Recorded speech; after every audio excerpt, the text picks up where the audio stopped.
धाराशिव येथील तुळजाभवानी जिल्हा क्रीडा संकुलाच्या विकासासाठी 28 कोटी रुपयांच्या निधीला शासनाने मान्यता दिली आहे। राज्यातील जिल्हा क्रीडा संकुलापैकी केवळ 5 क्रीडा संकुलांच्या वाढीस प्रस्तावास मान्यता मिळाली आहे।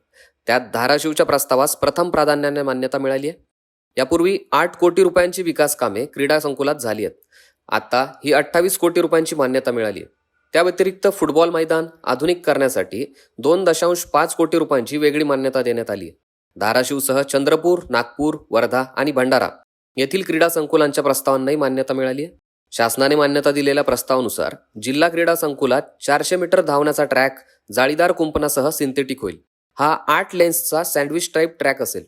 व्हॉलीबॉल, बास्केटबॉल आणि लॉन टेनिसची मैदानेही सिंथेटिक होतील। कबड्डीसाठी 2 मैदाने होतील। मल्टी जिम, फिटनेस सेंटर यासह कुस्ती हॉल, जलतरण तलाव, स्टेज, चेंजिंग रूम्स, अंतर्गत रस्ते, ड्रेनेज व्यवस्था या दुरुस्तीसह अद्यावतीकरण होईल। बहुउद्देशीय हॉलमध्ये लाकडी आणि सिंथेटिक फ्लोरिंग होईल। यासह फर्निचरची व्यवस्थाही केली जाईल।